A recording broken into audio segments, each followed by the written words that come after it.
టాస్కుల్లో hero of the task performance అయితే అసలు రాము ఇరగదీశాడనే చెప్పాలి. జస్ట్ పేరుకి మాత్రమే సంజన కెప్టెన్ అయింది. కానీ టాస్క్ హీరో మాత్రం రాము చాలా కష్టపడ్డాడు. అసలు టాస్కే తనది కాదు. తన సృష్టి కోసం ఆడుతున్నాడు. బట్ ప్రాణం పెట్టి ఆడాడు. ప్రాణం పెట్టి ఆడి వీకెండ్ చూడండి. నాకు సార్ ఖచ్చితంగా తనని పొగుడుతారు రాముని. మామూలుగా ఆడలేదు. చాలా బాగా ఆడాడు. ఎంత కష్టపడ్డాడంటే, ఆ తర్వాత ఇమ్ము మాత్రం మామూలు తెలివైనోడు కాదు. తర్వాత అంటాడు, "గెలవడం కాదురా ఇంపార్టెంటు, ఆడడం. నువ్వు ఎలా ఆడావంటే జనాలందరూ గూడా బయటికి చూడు తెగ మెచ్చుకుంటారు నిన్ను" అని చెప్తాడు. ఇలా నేను ఆడలేకపోయానురా, నా బాధ అంతారా అని చెప్పేసి చెప్తాడు. ఇరగదీసాడబ్బా! మొత్తం ప్రాణం పెట్టి ఆడాడు. సంజన ఎలా గెలిచిందని మీ డౌట్ కదా! ఏం లేదు. వీళ్ళు కంటెండర్స్ ఎవ్వరు అంటే నేను సంజన జోలికైతే వెళ్ళలేదు. ఈ కంటెండర్ అందరూ కూడా అరే! మనల్ని సంజన కూడా కంటెండర్ చేసింది. మనం తననేం పీకడం ఎందుకు అని అనుకున్నారేమో. ఒక్కొక్కళ్ళు సింగిల్ ఒక్కొక్కడు కూడా ఏమీ చేయలేదు. మధ్యలో శ్రీజ తెలివిగా ఆలోచించి ఆడండి, తెలివిగా ఆలోచించి ఆడండి అని చాలా సేపు అంటది. మధ్యలో ఆ తర్వాత టాస్క్ అయిపోయిన తర్వాత ఇప్పుడు నేను ఇది చాలా పెద్ద వీడియో ఉంటది చూడండి. ఎందుకంటే లైవ్ ఈ టాస్క్ అయిన తర్వాత చాలా డిస్కషన్స్ అయితే జరిగాయి. అన్నీ కూడా ఈ వీడియోలో నేను చెప్తాను. చాలా జరిగాయి. ఒక్కొక్కళ్ళు ఒక్కొక్క చోట కూర్చుని హరీష్ గారైతే శ్రీజ గురించి అన్నాడన్నమాట. సంజన కోసం ఆడతాడా మన టీమ్‌లో ఉండి ఆల్రెడీ ఆ టైంకి మన టీమ్ వాళ్ళని సెలెక్ట్ చేసుకునే ఛాన్స్ అయితే ఉంది. అంటే ఆ టైంకి ఇంకా హరీష్ గారిని, పవన్‌ని ఎవరు సెలెక్ట్ చేసుకోలేదు కదా! వాళ్ళని సెలెక్ట్ చేసుకోవడం మానేసి సంజన దగ్గరికి వెళ్ళింది. ఫేక్ అని చెప్పేసి అంటాడు. సో, ఇలాంటి సందర్భంలో పవన్ అంటాడు, "లేదు మధ్యలో శ్రీజ హింట్ ఇచ్చింది. మీరు తెలివిగా ఆలోచించి నన్ను లాగేయండి అన్నట్టు హింట్ ఇచ్చింది" అని చెప్పేసి పవన్ అయితే అంటాడనమాట. సో, శ్రీజ కూడా అన్నది ఎవరితో? ఇవి హరీష్ వాళ్ళు అడిగినప్పుడు అంటది కదా! నేను ఔట్ అయినా డోంట్ మైండ్ అని అంటది. సో, తనేమి సంజన విన్ అవ్వాలని తను లేదు. బట్ తనది ఎవరు పీకలేదు. ఎవరు పీకితే ఉంది జస్ట్ అలా వెళ్ళింది, నిలబడింది. వీళ్ళందరూ మిగిలినోళ్ళు లాస్ట్‌లో ప్రియా అంటదనమాట. హీరోలు, విలన్లు కొట్టుకొని కమెడియన్‌ని గెలిపించారని. సో, అది జరిగింది. సంజన విన్ అవ్వడం అనేది. జస్ట్ తన జోలికి వెళ్ళకపోవడం వల్ల వీళ్ళందరూ కూడా అరే! మనల్ని కంటెండర్‌గా చేసింది కదా! అన్నట్టేమో వదిలేశారు. రాము అయితే ఇరగదీశాడు. బెస్ట్ ఎపిసోడ్ అనమాట ఈరోజు. రాముకి బెస్ట్ ఎపిసోడ్. ఫుల్ హైప్ అయితే వస్తది రాముకి. సో, ఏం జరిగిందో వరుసగా అయితే మాట్లాడుకుందాం. తర్వాత అయితే చాలా జరిగాయి టాస్క్ అయిన తర్వాత. సో, మన సంజన కెప్టెన్ అయిన తర్వాత మొదలెట్టేది మళ్ళీ ఫస్ట్ టార్గెట్ ఫ్లోరా అని పెట్టుకుంది. ఎందుకు పెట్టుకున్నదన్నది కూడా మాట్లాడదాము. మొత్తం తప్పంతా సంజనాదే అని అనలేం. ఫ్లోరాని కూడా పెట్టుకోవడంలో అండ్ ఫ్లోరా కూడా చాలా సెల్ఫ్ రెస్పెక్ట్‌తో బిహేవ్ చేస్తది. అది కూడా నచ్చింది. మాట్లాడుకుందాం. ఏదేమైనా గనక ఫ్లోరా ఎలిమినేట్ అయ్యే ఛాన్సెస్ అయితే ఎక్కువగా కనిపిస్తున్నాయి. ఆవిడేంటంటే వాష్‌రూమ్స్, వాషింగ్ మళ్ళీ బయట తను ఎవరితో అయినా మాట్లాడుతుంది అంటే, ఆ మాటలొచ్చేసి వాష్‌రూమ్‌లో ఉన్నాయి తీయండి, ఇవున్నాయి తీయండి అని చెప్పడానికి, లేదా సైలెంట్‌గా ఎవరో ఒకళ్ళ దగ్గర నిలబడతది. మళ్ళీ వాష్‌రూమ్ దగ్గరికి వెళ్తది. క్లీనింగ్ చేసుకోవడం, రావడం, నిలబడడం, కూర్చోవడం ఇంతకు మించి ఏం చేయట్లేదు తను. సో, మేబీ తను ఎలిమినేట్ చేయొచ్చేమో. మంచిదే. బట్ తన నుంచి కంటెంట్ తక్కువొస్తుంది కాబట్టి ఎలిమినేట్ ఛాన్సెసే ఉంది అని సో, అంటున్నాను నేను. అలాగే మీరు మన ఛానెల్‌ని చూస్తే సబ్స్క్రైబ్ చేసుకోండి ఫ్రెండ్స్. మీకు నోటిఫికేషన్ రావాలంటే కంపల్సరీ సబ్స్క్రైబ్ చేసుకొని బెల్ సింబల్ క్లిక్ చేస్తే మీకు నేను ఏం పెట్టినా కూడా డైలీ మీకైతే వస్తాయి. లైవ్‌లో నెక్స్ట్ అయితే సంజుకి ఛాన్స్ అయితే ఇస్తాడు. ఆ సంచలక్‌గా సంజు ఛాన్స్ ఇస్తే తను కళ్యాణ్ దగ్గర తీస్తది. ఈలోపు ఇంకొకటి చెప్తాడు సంచలకి. ఏంటంటే, మీరు అక్కడ ఎవరైతే కంటెండర్స్ కోసం ఆడుతున్నారో వాళ్ళు మీరు కావాలంటే వేరే వాళ్ళని డిస్టర్బ్ చేసుకుంటారో, పుష్ చేసుకుంటారో ఏమైనా చేసుకోండి నాకు సంబంధం లేదు. నేను చేసుకోమని ఐడియా అయితే ఇవ్వను. చేసుకోవద్దని కూడా నేను అనైతే అనను. మీరు చేసుకున్నా కూడా నేను డిస్‌క్వాలిఫై అయితే చేయనని చెప్తాడనమాట. సో, నెక్స్ట్ వరుసగా పంపుతాడు. నెక్స్ట్ సృష్టినంతా తర్వాత మళ్ళీ డిమాండ్‌ని పంపుతాడు. డిమాండ్ పంపితే రాము అన్న మాట అందరూ కూడా సంజన జోలికి వెళ్ళలేక సంజన అంటే శ్రీజ సంజనని తీయకుండా ఉండడం కోసం అందరూ ఈ రాము తీస్తున్నారు. వీళ్ళల్లో రాము అటు నుంచేమో వాళ్ళు ప్రియ దగ్గర నుంచి తీస్తున్నారు. పవన్ కళ్యాణ్ దగ్గర నుంచి తీస్తున్నారు. కానీ శ్రీజ జోలికైతే ఎవ్వరు వెళ్ళలేదనమాట. ఈ రాము అయితే లాస్ట్‌లో లాగుతూనే ఉంటారు. ఒకళ్ళ తర్వాత ఒకళ్ళు తను అటు ఇటు వెళ్తాడు. ఈ పక్క నుంచి ఆ పక్కకు వెళ్తాడు. ఆ మధ్యలో ఏమో శ్రీజ కాలు దగ్గర పట్టుకుంటే గర్ల్ తనకు నచ్చదు కదా! అక్కడ చెయ్యి తీసేయమంటే ఇంకో చోట పట్టుకుంటాడు. అసలు ఇంత కష్టపడ్డాడు లాస్ట్‌లో ఒకటో, రెండో మిగిలాయన్నమాట. దాన్ని కూడా పట్టుకొని అరిచి, అరిచి పడ్డాడు. సూపర్ అసలు ఇరగదీసాడని చెప్పొచ్చు రాము గురించయితే. సో, అలా నెక్స్ట్ పవన్ వెళ్ళి హరి గారికైతే చెప్తాడు. టాస్క్ అయిన తర్వాత చాలా కోపమొచ్చేస్తది. కానీ హరి గారు ఎందుకు ఏం చేయలేదంటే సంజనని శ్రీజ ఎందుకు ఆడింది? శ్రీజ ఎందుకు ఆడింది? అంటాడు. శ్రీజ ఎందుకు ఆడింది అన్నది పక్కన పెట్టి మీరు ఎందుకు సంజనాది పీకలేదు? ఎందుకు పీకలేదంటే సంజన హర్ట్ అవుతదేమోనని నేను మంచోడు, చాలా మంచోడు, జెన్యూన్ అని చెప్పి తీసుకున్నాను కదా! ప్రతి ఒక్కళ్ళు ఈ కంటెండర్స్ మనసులో వాళ్ళకి తెలియకుండానే ఒక సిక్స్త్ సెన్స్ వాళ్ళని సంజనాని సపోర్ట్ చేయమనైతే చెప్పింది. బేసిక్‌గా అది జరిగింది. వీళ్ళు క్లియర్‌గా సంజనకి సపోర్ట్ చేయాలనేది ఎవరు అనుకోలేదు. అటు హరీష్ అనుకోలేదు, ఇటు డిమాండ్ కూడా అనుకోలేదు. కానీ వీళ్ళకేంటంటే సిక్స్త్ సెన్స్ అయితే చెప్పుంటది కదా! అరే! తను మనల్ని సపోర్ట్ చేసింది. మనం ఫస్ట్ ఆమెని అటాక్ చేయడం ఎందుకు? మిగిలిన వాళ్ళని తెద్దాం ఫస్ట్. ఆ తర్వాత లాస్ట్‌లో తన జోలికి వెళ్దాం అన్నట్లు ఉన్నారు. అలా ఉండటం వల్ల ఒక్కళ్ళు కూడా తన జోలికి వెళ్ళకపోవడం వల్ల అలా విన్ అయింది. మధ్యలో ఏమవుతుందంటే పవన్ చెయ్యి రూల్ ప్రకారం ఏంటి టాస్క్ ప్రకారం వీళ్ళు దాన్ని సపోర్ట్ తీసుకోకూడదు అనకూడదు. సో, మధ్యలో ఏం చేస్తాడంటే, కళ్యాణ్ ఇలా చెయ్యి పట్టి తనని లాగినప్పుడు, ఆ సపోర్ట్ కోసం ఇలా చెయ్యి పెడతాడు. కానీ, ఆ చెయ్యి పెట్టిన విషయమే మర్చిపోయాడు కళ్యాణ్. అబద్ధం చెప్తున్నాడని నేను ఎందుకు అనట్లేదు అంటే, ఇప్పటివరకు నేను లైవ్ చూసాను కాబట్టి నాకు అర్థమవుతుంది. తన మధ్యలో చాలా సార్లు ప్రతి ఒక్కరి దగ్గరికి వెళ్తాడు. మీరు నేను సపోర్ట్ చేశానని ఔట్ చేశారా? సపోర్ట్ తీసుకున్నానని ఔట్ చేశారా? టచ్ చేశానని ఔట్ చేశారా? ప్రతి ఒక్కరిని అడుగుతున్నాడు. తను నిజంగానే గుర్తులేదు. కానీ అంటే వాళ్ళు ఒకవేళ అబద్ధం చెప్పి ఓనర్స్ నన్ను ఔట్ చేసేసారన్న దాంట్లోనే ఇంకా ఉన్నాడు. తను వాళ్ళు నా మీద అది చేశారు, నన్ను ఔట్ చేశారని కానీ కాదు. మళ్ళీ తనూజ దగ్గర కూడా వచ్చి అడుగుతాడు. లేదు నువ్వు సపోర్ట్ తీసుకున్నావు అని చెప్పేసి అంటది. సో, వీళ్ళు తనూజ ఇంకా ఒక నలుగురు, ఐదుగురు ఓనర్స్ లేసి అరుస్తారనమాట. లేదు నువ్వు సపోర్ట్ తీసుకున్నావు అంటే తను దిగడు. అసలు కళ్యాణ్ నేను సపోర్ట్ తీసుకోలేదు. మేబీ టచ్ అయిందేమో. నేను వెనక్కి తిరిగి చూసుకోలేదు. దిగను అంటే మనీష్ నేను చూసానని ఔట్ ఇస్తాడు.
మనీష్ నేను చూసాను అని ఎందుకిస్తాడో చెప్పనా? ఆల్రెడీ ఎమ్ము విషయంలో ఒక మిస్టేక్ అయితే చేశాడు కదా! మళ్ళీ ఇప్పుడు కళ్యాణ్ విషయంలో ఇంకో మిస్టేక్ అవుతదని నేను చూసానని చెప్పాడు కానీ, చూడలేదు ఆ టైంలో. అక్కడ లేడు పాపం. తను తప్పు కూడా మనీష్ అనే టాస్క్ ఆడలేదు. ఫెయిల్ అయ్యాడు. అంతే టాస్క్‌లో.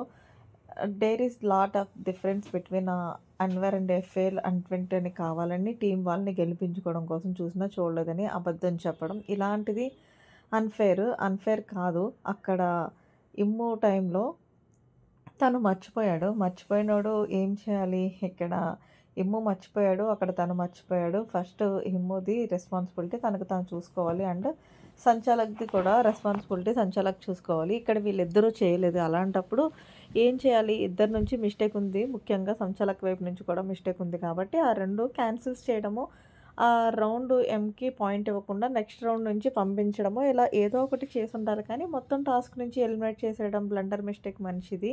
అండ్ అదంతా బ్లండర్ మిస్టేక్ చేశాడు. కానీ ఏదో అన్‌ఫెయిర్ చేయాలన్న ఉద్దేశ్యం అయితే కాదు. అన్‌ఫెయిర్ చేయాలని కూడా కాదు. బ్లండర్ మిస్టేక్ అయితే ఫెయిల్డ్ సంచాలక్ అనమాట.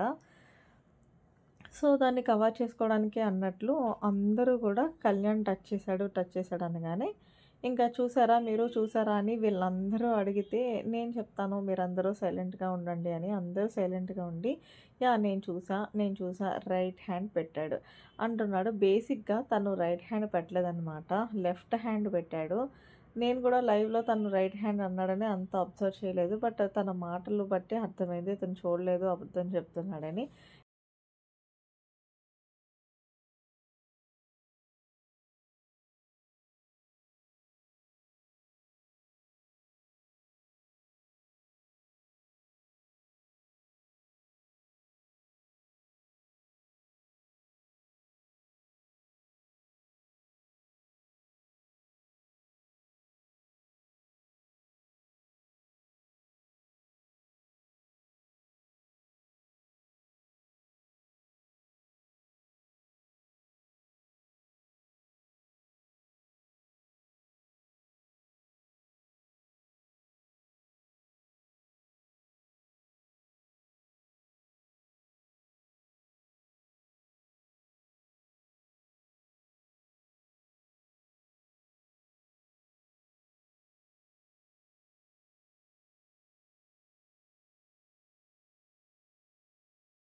అలానే ఇమ్ము అంటూ తను వీళ్ళందరూ మాట్లాడుకుంటున్నారనమాట. మనీష్ చూడలేదు.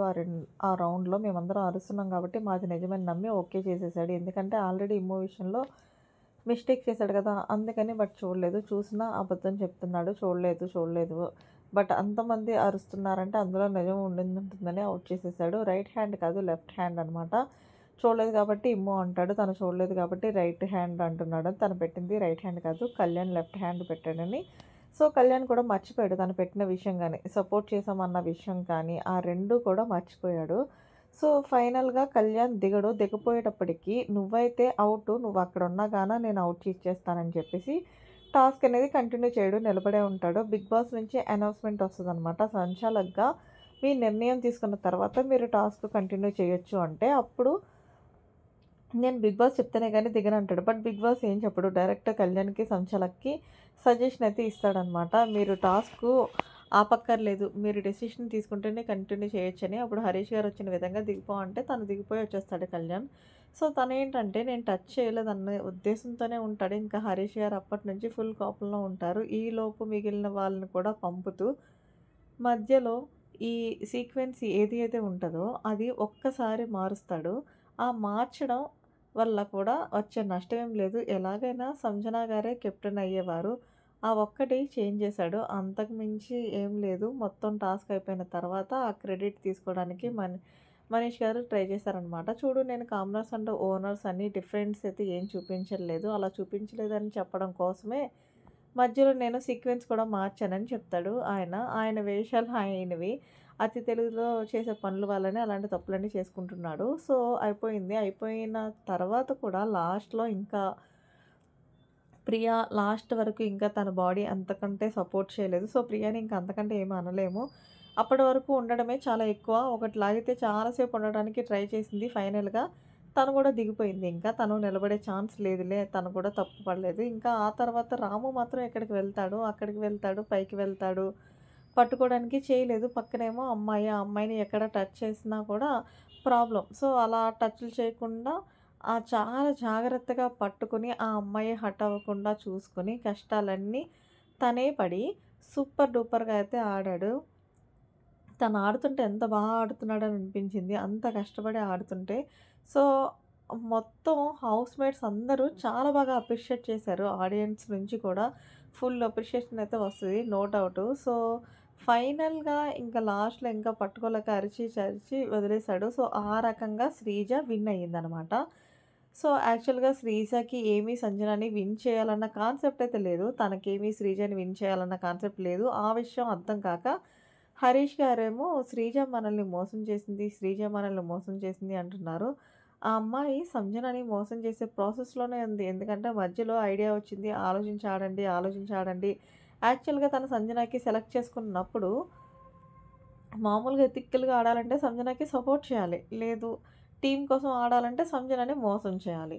తను యాక్చువల్‌గా సంజనని మోసం చేయడానికి ప్రిఫర్ చేసింది. తెలివిగా ఆడండి, తెలివిగా ఆపేయకండి అని ఐడియాస్ అయితే ఇచ్చింది. బట్ వీళ్ళకి ఎక్కలేదు. అండ్ హరీష్ గారు శ్రీజ మీద కోపం పెట్టుకొని మధ్యలో ఒకసారి ఏదో ఫుడ్ కోసం మాట్లాడడానికొస్తే అదే సంజన గారు టెంపరరీ ఓనర్ అవుతారనమాట. టెంపరరీ ఓనర్ అయినప్పుడు ఇంట్లో ఫుడ్ అంతా కూడా తనకి కూడా పంచాలి కదా! శ్రీముఖి కూడా మామూలుగానే అడగడానికి వస్తది. వస్తే ఈయన గారు కోపంలో ఉన్నారు కదా! హరీష్ గారు. సో, శ్రీజ మీద "నువ్వు నీకేం సంబంధం? నేను కుకింగ్ టీము ప్రియ కాబట్టి ప్రియతో చెప్పుకుంటాను." అంటే ఇంకా శ్రీజ ఏందో గొడవ ఎందుకులే అని వెళ్ళిపోయింది. యాక్చువల్‌గా శ్రీజ వాళ్ళు టీమ్‌కే సపోర్ట్ చేయాలనుకుంది. అప్పుడు పవన్ చెప్తాడు, "లేదు నేను శ్రీజతో ఉన్నాను కాబట్టి నాకు అర్థమైంది. తను ఇలాగా తెలివిగా ఆలోచించింది. అంటే తను ఈ పేకమనే చెప్పింది. బట్ దాన్ని అన్నీ చెప్తాడు పవన్ అనేది. సో, ఇదవుతది. హరీష్ గారు మాత్రం ఆ తర్వాత టాస్క్ అయిన తర్వాత సంజన ఈ శ్రీజని ఎత్తుకొని తిప్పి థ్యాంక్ యూ అని చెప్తది. అన్నీ అవుతది. ఆ తర్వాత కెప్టెన్ రూమ్ ఓపెన్ చేస్తారనమాట. ఓపెన్ చేసిన తర్వాత అంటది సంజన, "బిగ్ బాస్ నా పవర్స్ ఏంటో చెప్పరా" అని అడుగుతది అనమాట. ఆ పవర్స్ ఏంటో చెప్పరా అంటే బిగ్ బాస్ సైలెంట్‌గా ఉంటాడు. సైలెంట్‌గా ఉంటే ఈమె ఫస్ట్ చేసిన పనేంటంటే కెప్టెన్ నవ్వగానే ఫస్ట్ చేసిన పని ఫ్లోరాని టార్గెట్ చేసిందనమాట. ఫ్లోరాని ఎలా టార్గెట్ చేసిందంటే తన సామాన్లన్నీ గూడా కెప్టెన్ రూమ్‌లోకి మార్చుకోవాలి కదా! నాకెవరైనా హెల్ప్ చేస్తారా అని అడిగితే, ఫస్ట్ మనీష్ గారు వస్తా అన్నారు. మళ్ళీ ఆ తర్వాత ఏదో తన వెనకాల పడినట్టు ఉంటదని డ్రాప్ అయిపోయినట్టున్నారు. ఇమ్ము అయితే తనతోనే ఉంటాడు కాబట్టి, నేను నీకు చేస్తాను. నన్ను కంటెండర్‌గా సెలెక్ట్ చేసుకున్నావు కాబట్టి దానికి కృతజ్ఞతగా నేను చేస్తానని చెప్పేసి అంటాడు. బట్ ఇంకొకళ్ళు ఎవరు రాకపోతే అప్పుడు వాళ్ళంటారు, మీరెవరైనా సెలెక్ట్ చేసుకోండి అంటే ఫ్లోరా అంటది ఫ్లోరా గేము అలా అంటే ఖచ్చితంగా సెల్ఫ్ రెస్పెక్ట్ మీద కొట్టినట్టే కదా! ఫ్లోరా నేను వెళ్ళను అంటది. అది తన పర్సనల్ వర్కు. తనదేమి కెప్టెన్ వర్క్ కాదు కదా! నేను వెళ్ళనంటది. వెళ్ళదు కూడా అక్కడికి. మరి మీరేమనుకుంటున్నారో సంజన కెప్టెన్ గురించనేది కామెంట్ సెక్షన్‌లో తెలియజేయండి. మరిన్ని లేటెస్ట్ అప్డేట్స్ కోసం మన ఛానెల్ సబ్స్క్రైబ్ చేసుకోండి. Thanks for watching. By by. Have a nice day.